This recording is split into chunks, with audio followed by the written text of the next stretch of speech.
Welcome in lecture number 15 of Industrial Engineering, and today we are in unit 2, that is our project management, and today's topic is project network analysis by critical path method. Myself Sanjay Tiwari, I am working as associate professor in BN College of Engineering and Technology, Lucknow. आइए अपने course में चलते हैं.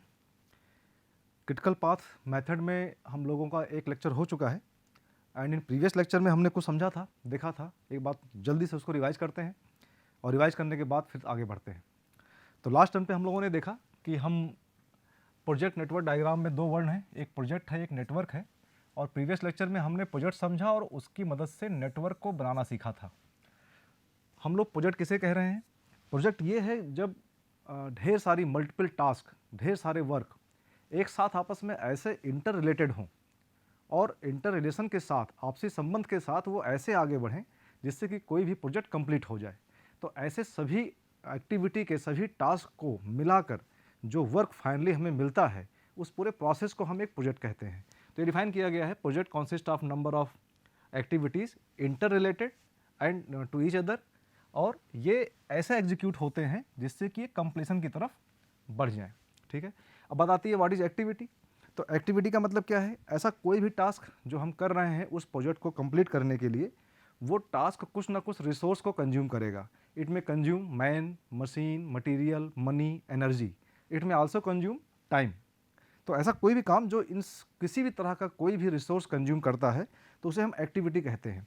तो any task और work which consume resources, resource कुछ भी हो सकता है, तो एक इसे हम एक्टिविटी कह रहे हैं.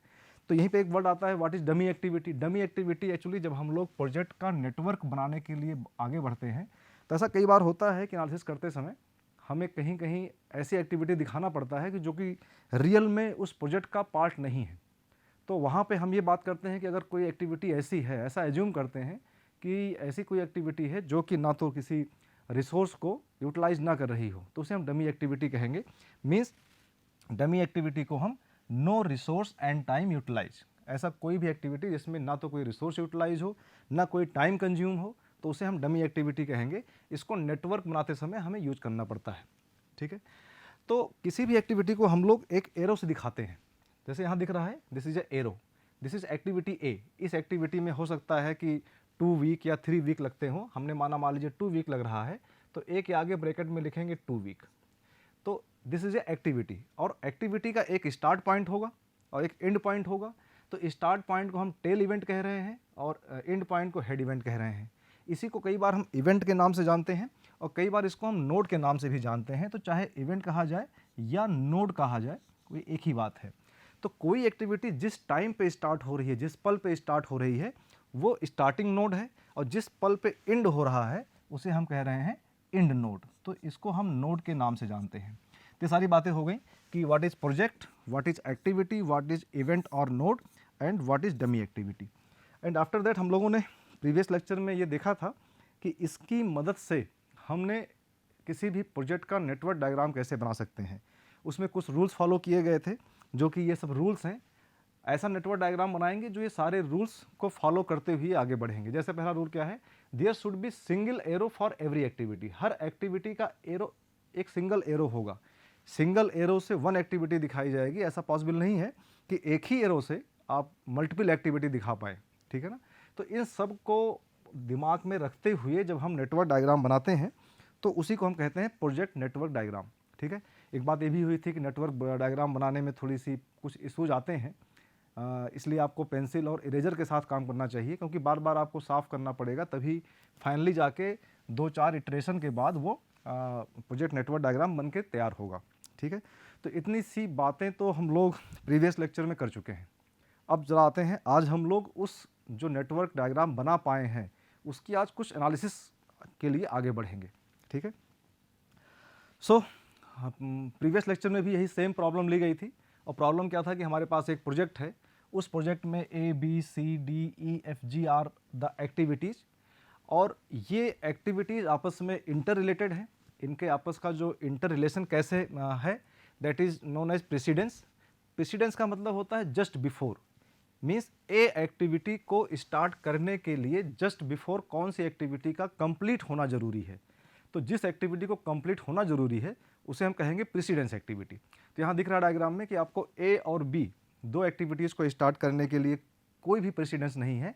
इट मीन्स ये स्टार्ट हो सकती हैं, इनके लिए कोई कंपल्सन नहीं है, दे आर इंडिपेंडेंट, है ना। और दोनों ही एक साथ भी स्टार्ट हो सकती हैं, थोड़ा आगे पीछे भी कर सकते हैं, लेकिन ऐसी एक्टिविटी जो एक साथ स्टार्ट हो सकती हैं उनको हम एक साथ ही स्टार्ट करेंगे। और एग्जांपल देखें, जैसे आपको दिख रहा है एक्टिविटी ई, तो ई एक्टिविटी के लिए बोला गया है कि precedence is D activity and C activity. तो ए ई एक्टिविटी को हम तब तक स्टार्ट नहीं कर सकते जब तक D and C activity end ना हो जाए, है ना। तो इस टाइप के रिलेशंस को देखते हुए हम लोगों ने ये प्रीवियस लेक्चर में ये डायग्राम बनाना सीखा था, ठीक है। ये दो कॉलम में जितना कुछ लिखा गया है और ये टाइम जो ड्यूरेशन दिया गया है कि एक्टिविटी ए का ड्यूरेशन क्या है, एफ का क्या है, जी का क्या है, ये सब कुछ डायग्राम में आ चुका है। Tabular data now is in A diagram, ठीक है। यहाँ सब कुछ दिखाई पड़ रहा है। जैसे आप अगर बात करें एक्टिविटी ई की, दिस इज एक्टिविटी ई, और एक्टिविटी ई को स्टार्ट होने के लिए इस एक्टिविटी ई का स्टार्ट नोड क्या है 4, एंड नोड क्या है 5। लेकिन एक्टिविटी ई को स्टार्ट होने के लिए एक्टिविटी डी एंड सी का कंप्लीट होना जरूरी है। आप यहाँ देख सकते हैं डी और सी जब इंड होंगे, 4 node is a junction node. किसका जंक्शन है? डी और सी एक्टिविटी का इंड है बट ई एक्टिविटी का स्टार्ट है, तो इसलिए 4 node is a junction node, ठीक है। ई एक्टिविटी तभी स्टार्ट हो सकती है जब डी और सी एक्टिविटी इंड हो जाए। तो इस तरीके से आप किसी भी कंडीशंस को यहाँ पे देखेंगे तो आपको दिखाई पड़ेगा। 2 and 3 जो एक्टिविटी है 2 to 3 ये डमी एक्टिविटी है, ये हमें मजबूरी पड़ गई बनाने के लिए, क्योंकि ए और बी, यहाँ देखें सी एक्टिविटी को फॉर्म करने के लिए ए और बी का कंप्लीट होना जरूरी था, और पहला ही रूल हमारा ये था कि एक एक्टिविटी का एक सिंगल एरो होना चाहिए। तो इन दोनों को हमें डिफरेंट एरो से दिखाना था, इसलिए बीच में एक डमी एक्टिविटी इंक्लूड करना पड़ा। तो इतनी तो बात तो प्रीवियस लेक्चर्स की हैं, ठीक है। आज हमें क्या करना है, now we are ready with our project network diagram. अब नेक्स्ट बात क्या है कि हमें इसमें find critical path and critical activity of project, ये हमारा ऑब्जेक्टिव है। क्रिटिकल पाथ की बात बाद में करते हैं, पहला समझें कि एक सिविल इंजीनियर है और एक प्रोजेक्ट मिला कि एक डैम का कंस्ट्रक्शन होना है।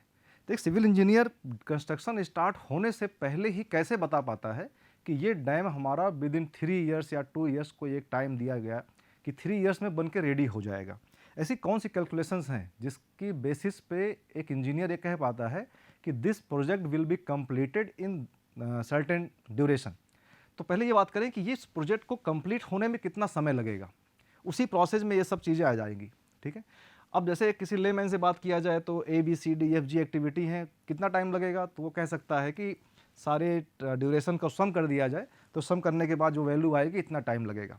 लेकिन ऐसा है नहीं, अभी देखते हैं कि ऐसा क्यों नहीं है, ठीक है। तो क्या प्रोसेस है जिससे कि हम ये सब कहते हैं देख पाएँ कि कितना ड्यूरेशन इसमें लगेगा, ठीक है। तो क्योंकि ड्यूरेशन की बात करनी है, टाइम की बात करनी है, तो आगे की कैलकुलेशंस हमारी टाइम के साथ चलने वाली हैं। तो ज़रा ये भी बात करें कि प्रोजेक्ट में हम किस टाइम को किस तरीके से देखते हैं, ठीक है। यहाँ पे बात करते हैं कोई भी, क्योंकि project is a combination of activities, तो हम एक एक्टिविटी के टाइम को कितने तरीके से देखते हैं ये बात कर लें तो उसी के बेसिस पे हम प्रोजेक्ट का ड्यूरेशन भी निकाल सकते हैं। तो बात कर रहे हैं हम लोग एक्टिविटी टाइम का। कोई भी एक्टिविटी है, एक्टिविटी ऐसे एग्जाम्पल के तौर पर ले, सपोज दैट कि आप एक स्टूडेंट हैं और ये आपका कॉलेज है और यहाँ आपका घर है, आपको डेली घर से कॉलेज जाना है, ठीक है। ये पॉइंट्स हैं और यहाँ से यहाँ तक जाने में 30 मिनट कुछ लगते हैं। 30 मिनट का आपको मालूम है कि टाइम लगेगा, ये ऐसा आपने कई बार जाके देख लिया है कि ऑन एवरेज 30 मिनट का टाइम लगेगा, ठीक है। कॉलेज का जो रिपोर्टिंग टाइम है दैट इज़ 9 AM। अब आप क्या करेंगे, क्योंकि 30 मिनट लगेगा तो एक टाइम तो यहाँ स्टार्ट कर सकते हैं कि आप 30 मिनट बिफोर घर से निकले, it means you have to depart at 8:30 AM पे निकलेंगे तो आप टाइम से पहुँच जाएंगे, क्योंकि ये तो फिक्स है 9 बजे के बाद अगर आप पहुँचते हैं तो आप लेट हो जाएंगे, गेट बंद हो जाएगा। दूसरा क्या हो सकता है कि आपके पास पापा कहते हैं कि आप 50 मिनट पहले निकलिए जिससे आप आराम से जाएं, आप टाइम से ही पहुँचे, कभी लेट ना होने पाएंगे, क्योंकि बीच में कुछ अनसर्टेन कंडीशंस आ सकती हैं। तो आप कहते हैं ठीक है हम 15 मिनट पहले भी निकल सकते हैं। तो आपने कहा ऐसा भी हो सकता है कि हम 8:15 पे घर से निकलें और 8:15 पे निकलने के बाद जब 30 मिनट लगेगा तो आप जाहिर सी बात है 8:45 पे अपने कॉलेज के गेट पे होंगी। तो इस तरीके से देखा जाए तो कॉलेज, घर से कॉलेज जाना एक एक्टिविटी है और इस एक्टिविटी में 4 तरह के टाइम आ गए। दो टाइम स्टार्ट नोड पे हैं जहाँ से आप स्टार्ट करते हैं, and 2 times are at the end node. End node पे देखें। अब इसी सारी कहानी को इस चार्ट में देखा जाए तो एक्टिविटी के टाइम एक स्टार्ट टाइम हो सकता है, एक फिनिश टाइम हो सकता है। 9 बजे 9 AM that is the finish, ठीक है। अब स्टार्ट टाइम की बात करें तो यहाँ 2 टाइम अवेलेबल हैं, 8:30 एंड 8:15। तो 8:30 और 8:15 में क्या है, 8:15 से पहले आप घर से नहीं निकलेंगे, ये कन्फर्म है ना। और 8:30 के बाद भी नहीं निकल सकते, क्योंकि 8:30 के बाद निकलेंगे तब तो लेट हो जाएंगे, है ना। 8:15 is the earliest start time. कितनी अर्ली आप घर से निकल सकते हैं, that is EST, earliest start time. This is 8:15। इस एग्जाम्पल में देखा जाए तो दैट इज 8:15। सिंपली घर से कितना लेट निकल सकते हैं, तो latest start time that is 8:30, ये आपका हुआ 8:30, ठीक है। अब जरा देखें, अगर हमारे पास अर्लीस्ट स्टार्ट टाइम अवेलेबल है, 8:15 हम घर से निकले हैं, तो हम बता सकते हैं कि हम कॉलेज कब पहुंचेंगे। कैसे, क्योंकि 30 मिनट लगते हैं और EST में अगर हम टाइम को ऐड कर दें, है ना, टाइम को ऐड कर दें, जो टाइम आपका लग रहा है प्लस 30 मिनट, ये इसमें ऐड कर दें तो आपको EFT मिल जाता है। EFT का मीन्स क्या है, अर्लीस्ट फिनिश टाइम। जब आप घर से अर्ली निकलेंगे तो आप कॉलेज अर्ली पहुंचेंगे, तो this is the earliest finish time of this activity, है ना।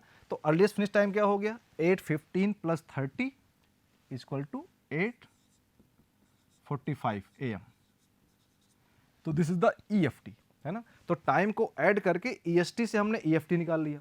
सिमिलरली, ठीक है, ऐसे ही अगर लेटेस्ट फिनिश टाइम देखा जाए तो लेटेस्ट स्टार्ट टाइम आपका क्या है, 8:30। 8:30 स्टार्ट करते हैं तो हम 9 AM पे पहुंचेंगे।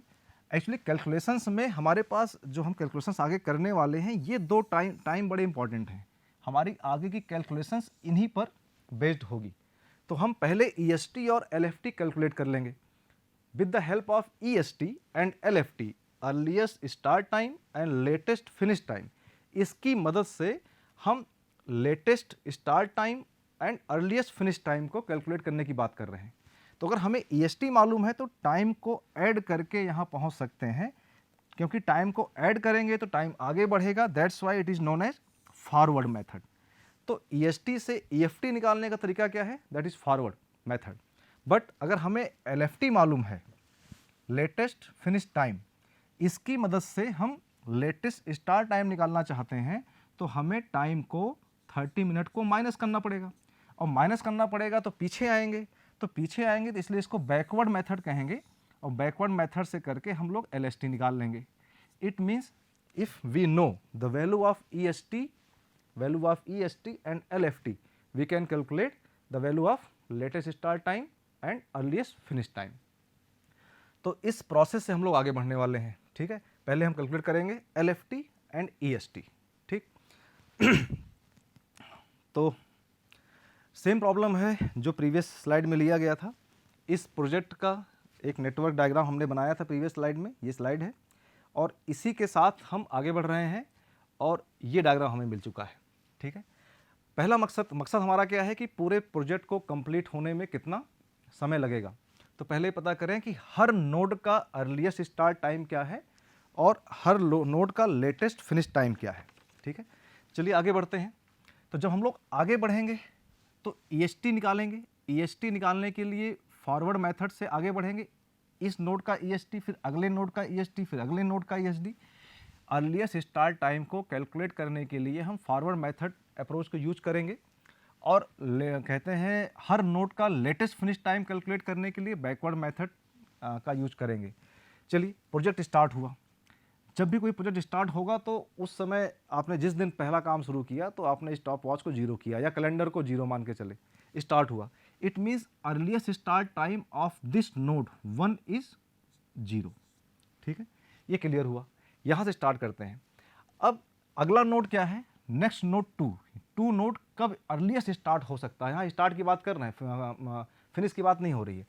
Node 2 can be start earliest, कितने टाइम बाद अर्लीस्ट स्टार्ट हो सकती है। तो 1 से 2 तक जो एक्टिविटी A है इसको 3 वीक लग रहे हैं। It means node 2 can be start after 3 week. कैसे आया? 0 + 3, तो 0 + 3 का मतलब earliest start time of node 2 is 3। ठीक है, अब जरा आगे देखते हैं, नोड 3 की बात करते हैं। तो हमें पता करना है कि what is the earliest start time of node 3। तो ऐसे समझें कि नोड 3 पर पहुंचने के कितने रास्ते हैं। नोड 3 पर पहुंचने के दो तरीके अवेलेबल हैं। एक तरीका क्या है कि 2 से 3 पर आ जाए, एक तरीका है कि 1 से 3 पे आ जाए। यहाँ पे जब दो तरीके हो गए तो एक बात थोड़ी बढ़ गई, क्योंकि यहाँ पे तो एक ही तरीका था 1 से 2 पे जाने का, लेकिन यहाँ पे 2 पर पहुँचने का केवल एक ही तरीका था, फॉरवर्ड डायरेक्शन में। फॉरवर्ड डायरेक्शन का मतलब है कि अलोंग द एरो के अलोंग चलने में 2 का केवल एक ही तरीका है।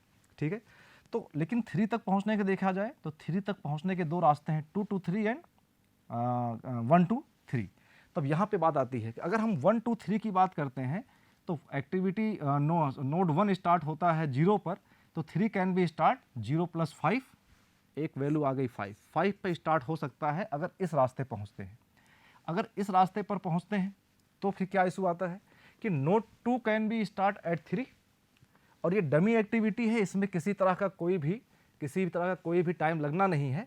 It means node 3 can be start at 3। अब यहाँ सवाल ये होता है कि हम 5 लें या 3 लें।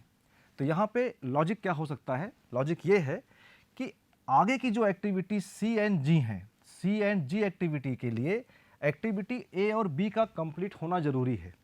एक्टिविटी ए और बी जब तक दोनों कंप्लीट नहीं होंगी तब तक ये आगे का काम शुरू नहीं हो सकता। ठीक है, ए एक्टिविटी को 3 लगता है बट बी एक्टिविटी को 5 लगता है। तो अब आगे की एक्टिविटी तभी स्टार्ट हो सकती है जब दोनों कंप्लीट हो। इट मीन्स नोड 3 का जो अर्लीस्ट स्टार्ट टाइम होगा, जो इन दोनों में हाईएस्ट होगा, वो वाली वैल्यू होगी।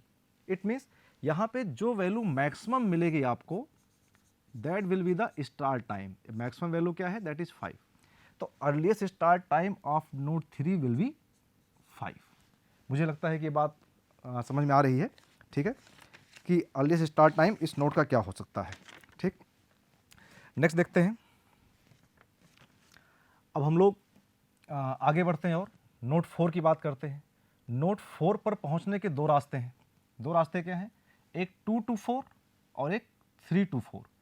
2 से 4 तक आते हैं तो अर्लीस्ट स्टार्ट टाइम यहाँ पे 3 है, 3 और प्लस इसका ड्यूरेशन कितना है? 4। तो 3 + 4 की वैल्यू क्या आएगी? That will be 7। और अगर 3 से 4 तक पहुँचते हैं तो अर्लीस्ट स्टार्ट टाइम 5 है, और यहाँ पे वैल्यू कितनी आ रही? 5 + 5 विल बी 10। इन दोनों में क्या लिया जाएगा? जो वैल्यू मैक्सिमम होगी, तो मैक्सिमम क्या है? 10। It means earliest start time of node 4 is 10। ठीक है, सिमिलरली अगर बात करें कि अगर हम नोड 5 पे पहुंचना चाहते हैं तो 5 पर पहुंचने के फॉरवर्ड मेथड से 3 तरीके हैं, 3 वेज हैं, 2 to 5, 4 to 5 एंड 3 to 5।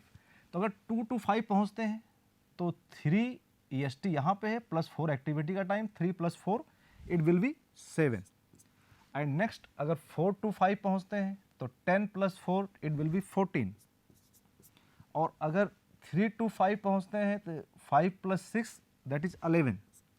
तो ये 3 वैल्यूज आई। अगेन इसमें से मैक्सिमम क्या होगी? Maximum will be 14। तो यहाँ पे 14 आएगा। Earliest start time of node 5 is 14। ठीक है, तो इस तरीके से मालूम चल गया कि हर नोड अर्लीस्ट कब तक स्टार्ट होने वाला है। तो फॉरवर्ड मेथड से हाईएस्ट वैल्यू लेते हुए हम आगे बढ़ते चले गए। अब इसी तरीके से LFT की बात करना है, पीछे आएंगे बैकवर्ड मेथड से और देखेंगे कि हर नोड का LFT क्या हो सकता है। ठीक है, तो एक बात ध्यान रखना है कि earliest start time of last node और latest finish time of last node will be same. ठीक वैसे ही जैसे earliest start time and LFT first node का सेम होगा। अगर ये 0 है तो ये भी 0 होगा। यहाँ पे अगर ये 14 है तो दिस विल आल्सो बी 14। ठीक है, अब हम 14 से बैकवर्ड होते होते पीछे बढ़ेंगे, और अगर ऐसा होते होते नोड 1 का LFT 0 आ जाता है तो हमें एक मेथड मिलता है कि हमारा सारा का सारा प्रोसेस सही है। इसे चेक कर सकते हैं। ठीक है, देखते हैं ऐसा होता है कि नहीं। तो ज़रा पीछे आते हैं। अब जब पीछे आएंगे LFT पर आएंगे, बैकवर्ड मेथड यूज करेंगे, तो वहाँ पे जैसे यहाँ पे हाईएस्ट लेते थे वैसे यहाँ पे लोवेस्ट वैल्यू ली जाएगी, ये ध्यान रखना है। चलिए बात करते हैं, नोड 5 से 4 पे आने के बैकवर्ड मेथड से कितने तरीके हैं। तो एक तरीका तो है कि 5 से 4 पे आ जाएं, गुड। एक कोई कह सकता है कि 5 से 2 पर आए एंड 2 से 4 पे आए, लेकिन यहाँ एक इशू है, 5 से 4 पे आने पे कोई इशू नहीं है, ये तो बैकवर्ड है क्योंकि एरो के अगेंस्ट है, लेकिन 2 से 4 पे आने पे ये फॉरवर्ड हो गया, ये विद द एरो हो गया, है ना। तो इसलिए ये पॉसिबल नहीं है, ना ये पॉसिबल है ना ये पॉसिबल है, ओनली वन पॉसिबिलिटी है 5 to 4। तो 5 to 4 आने का मतलब क्या है कि यहाँ पे LFT अगर 14 है तो 4 वीक माइनस कर दें तो यहाँ पे LFT क्या आएगा, दैट विल बी 10, ठीक है। अब जरा बात करें 2 पर जाने के कितने रास्ते हैं। तो दो रास्ते हैं कि 4 to 2 हो सकता है बैकवर्ड, ओके है, 5 to 2 हो सकता है बैकवर्ड, ये भी ओके है। तो अगर हम बात करें 4 से 2 पर आने की तो यहाँ पे LFT 10 है, ड्यूरेशन 4 है, तो एक वैल्यू हमें मिलेगी 6। और यहाँ की अगर बात करें कि 5 से 2 पर आने की तो यहाँ पे LFT 14 है, ये वैल्यू 4 है, तो 14 माइनस 4 विल बी 10। फिर यहाँ 2 वैल्यूज हैं, यहाँ पे हमें मिनिमम लेना है और मिनिमम लेते हैं तो हमें मिलता है 6। इट मीन्स यहाँ पर LFT क्या होगा, that will be 6। Latest finish time of this node, ठीक है। सिमिलरली अगर यहाँ बात करें तो इस पर भी आने के दो तरीके हैं, 4 to 3 एंड 5 to 3। 4 to 3 देखेंगे तो 10 minus 5 that will be 5, and यहाँ पे देखें तो 14 माइनस 6 दैट विल बी 8। फिर यहाँ बात होगी कि मिनिमम लिया जाए, तो अगर मिनिमम लेते हैं तो वी विल गेट 5, तो यहाँ पे इसकी LFT क्या होगी, 5। सिमिलरली यहाँ पे देखें 1 पे पहुँचने के कितने रास्ते हैं, एक रास्ता तो है 3 to 1, दूसरा है 2 to 1। 3 to 1 पहुँचते हैं तो 5 minus 5 that is 0, and 2 to 1 पहुँचते हैं तो 6 माइनस 3 दैट इज़ 3। इसमें से मिनिमम लेंगे और मिनिमम का मतलब क्या हुआ, 0, इट इज़ 0। इस 0 ने प्रूफ कर दिया कि जो कुछ प्रोसेस हमने अप्लाई किया है वो सही है, हमारा नेटवर्क डायग्राम और सारे नोड्स की LFT और EFT भी सही है, ठीक है। तो इस तरीके से हमने ये निकाल पाए। अच्छा, इस समय मिला क्या, है ना। एक नया वर्ड लिया जा रहा है जिसे बोल रहे हैं स्लैक। स्लैक को लिखेंगे हम लोग S से, S फॉर स्लैक। स्लैक क्या है कि slack is the positive difference between EST and LFT at each node. Her node पर EST और LFT के बीच का जो पॉजिटिव डिफरेंस है वो है स्लैक, है ना। जैसे अगर यहाँ की स्लैक की बात करें तो यहाँ पे स्लैक क्या हुआ, 0 माइनस 0 दैट इज 0। यहाँ पे क्या हुआ स्लैक, यहाँ के अगर स्लैक की बात करें तो स्लैक इज 6 माइनस 3 या 3 माइनस 6 कहें, चाहे -3 कहें, चाहे +3 कहें, हमें पॉजिटिव डिफरेंस लेना है तो इट इज़ 3, ठीक है। यहाँ पे स्लैक की बात किया जाए तो slack is 10 minus 10 0, slack is 10 minus 10 5 minus 5 that is 0, है ना। 14 माइनस 14 यहाँ पे भी स्लैक क्या है, दैट इज 0, ठीक है। तो इस टाइप से हमने हर जगह पे स्लैक निकाल लिया, है ना। अब जरा ये देखना है कि जिन जिन नोड्स पे स्लैक है उन नोड्स को आपस में मिला दिया जाए, ठीक है। इस नोड पे स्लैक है, एक नोड ये हो गया, यहाँ पे स्लैक 0 है, जिस नोड पे स्लैक 0 है इस पे 0 है, इस स्लैक पे 0 है, नोड पे 0 स्लैक, और यहाँ पे स्लैक 0 है। इन नोड को अगर आपस में फॉरवर्ड डायरेक्शन में मिलाते चले जाएं तो this is the our critical path of this project. तो अगर क्रिटिकल पाथ को डिफाइन करें तो क्रिटिकल पाथ इज 1 1 to 3, 3 से 4 and 4 to 5। This is the critical path. And what is the critical activity, इस रास्ते पर आने वाली हर वो एक्टिविटी क्रिटिकल एक्टिविटी कहलाएगी। तो critical activity is 1 to 3 that is B, and 3 to 4 that is C, and 4 to 5 that is E. This is the critical activity। और in critical activities में दो ड्यूरेशन लग रहा है, B में टाइम लग रहा है 5, C में टाइम लग रहा है 5, एंड E में टाइम लग रहा है 4। 5 बिग 4 बिग, इन सब को अगर हम सम कर दें तो वी विल गेट 14। तो this is the project duration, 14 is the project duration. और वन और activity B, C and E are the critical activity. यहाँ क्रिटिकल एक्टिविटी का मतलब क्या है कि ये सारी वो एक्टिविटी हैं, अगर गलती से भी कहीं से भी इसमें एक दिन का भी डिले हुआ तो जो हमारा प्रोजेक्ट ड्यूरेशन है वो एक दिन डिले हो जाएगा, क्योंकि इसमें किसी भी तरह का मार्जिन अवेलेबल नहीं है। हमें इन एक्टिविटीज़ को, एक्टिविटी बी, सी और ई को इसी टाइम पे स्टार्ट करना पड़ेगा। इसमें कोई मार्जिन अवेलेबल नहीं है। जैसे देखें तो आपने कहा ना कि बी एक्टिविटी में 5 डेज लग रहा है, यहाँ पे देखा आपने, ए में 3 वीक लग रहे हैं, तो हमारे पास ए एक्टिविटी के लिए 2 वीक का मार्जिन है। अगर हम यहाँ स्टार्ट करते हैं तो ये 2 वीक पहले ख़त्म हो जाएगा, 2 वीक बाद स्टार्ट करते हैं तो भी ये इस टाइम पे ख़त्म हो जाएगा। तो बाकी के एक्टिविटीज़ में मार्जिन अवेलेबल हो सकता है, लेकिन जो क्रिटिकल एक्टिविटीज़ हैं तो उसमें किसी तरह का कोई मार्जिन अवेलेबल नहीं होता है, इसलिए इसको हम कहते हैं critical activity and critical path. यहाँ डिफाइन कर सकते हैं, the critical path is the longest sequence of task that must be completed to successfully conclude a project from start to finish, start से लेके फिनिश तक। The task on the critical path are known as critical activities because if they are delayed the whole project will be delayed.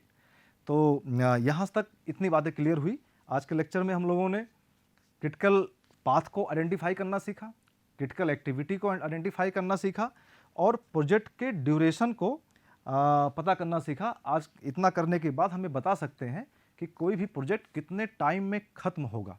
अब आगे हम ये देखेंगे कि जो क्रिटिकल एक्टिविटी, इनकी बात तो हो गई, इसकी बात तो हो गई, बाकी की जो एक्टिविटी है इनका क्या, इनके साथ क्या हो सकता है जिससे कि प्रोजेक्ट की कॉस्ट कम से कम मिनिमाइज हो पाए, प्रोजेक्ट डिले ना होने पाए। So thank you so much for today. We will meet in next lecture. Thank you.